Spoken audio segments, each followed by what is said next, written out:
פרסום מתקדם ביוטיוב.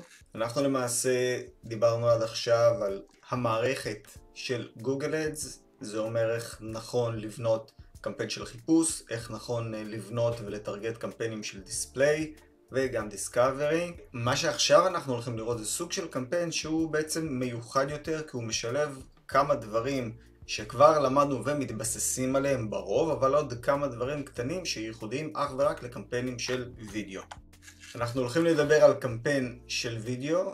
אני אחליף בין וידאו לבין יוטיוב כמה פעמים, כי למעשה הוא יכול לרוץ לא רק ביוטיוב אלא גם במקומות אחרים, אבל הוידאוים עצמם הם מאוחסנים ביוטיוב עצמו.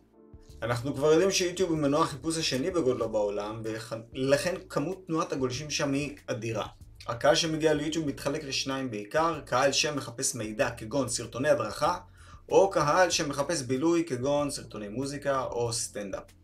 ולכן כשאנחנו מפרסמים לקהל הזה, אנחנו חייבים להבין את המצב שבו הגולש נמצא.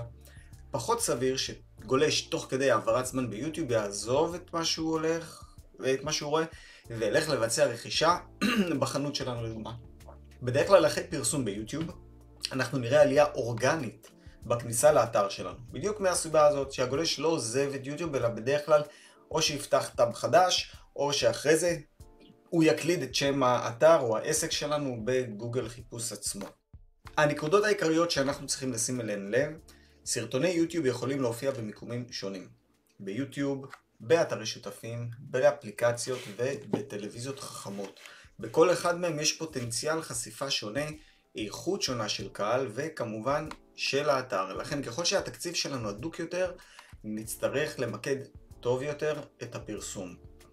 כי מי שרואה עכשיו בטלוויזיה חכמה, אז הוא עכשיו עסוק בלצפות במשהו. זה סוג אחר של זמן של גולש, מאשר מישהו שכרגע גולש באיזשהו אתר ומחפש, לא יודע, איזשהו קוד לתכנות, ואז אנחנו מראים לו סרטון על בוא תראה, יש לנו אפליקציה חזקה שאנחנו מעבירים קורס בקודם בתכנות ודברים כאלה.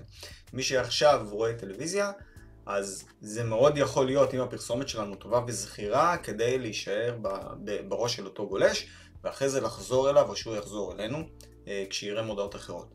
הסרטונים יכולים להיות בכל מיני אורכים, משניות בודדות, ממש שניות בודדות, ועד אורך מלא כגון מדריך בין 12 דקות ואפילו יותר. אין פה הגבלה. אבל חשוב לבנות את האסטרטגיה שהיא מותאמת לפי תרגות הקהל בשלבי פאנל. מי שעדיין לא מכיר אותנו בכלל, אין לנו שום טעם להתחיל להראות לו במגע הראשון סרטון של 5 דקות. לא צריך דבר ראשון להכיר אותנו, להבין מי אנחנו, וזה אומר סרטון קצרצר של קטשאפ מאוד מאוד חזק, שתוך 3 שניות כבר יהיה איזשהו משהו זכיר, וכן הלאה. נשאיר את החלק של יצירת סרטונים, כי זה אומנות בפני עצמה, אבל הרעיון הוא מובן. אחרי שגולש מכיר אותנו והוא צריך לקבל עוד יותר מידע, אז אנחנו כן נוכל כבר להתחיל להראות לו סרטונים אחרים עם יותר מידע לאיך משתמשים ואיך זה ואיך זה. הסרטונים הם מאוחסנים בחשבון היוטיוב שלנו. הם לא יכולים להיות פרטיים. שימו לב, אנחנו לא מעלים את הסרטון כמו לדוגמה שאנחנו מעלים באנרים לחשבון גוגל אדס שלנו, אלא אנחנו שמים שם קישור. לכן הסרטונים אינם יכולים להיות פרטיים בהגדרה שלהם בחשבון יוטיוב. יש לנו שלושה סוגי תשלום אפשריים בקמפיינים של יוטיוב. בניגוד לסוגי קמפיינים אחרים בגוגל אדס, שכל הזמן הדגשתי אותם, שמשלמים רק על קליק, כאן יש לנו עוד סוגים אחרים של צורות תשלום, אז אנחנו צריכים להבין את המשמעויות של סוגי הקמפיינים וקבוצות המודעות שלנו, אנחנו נלמד אותם.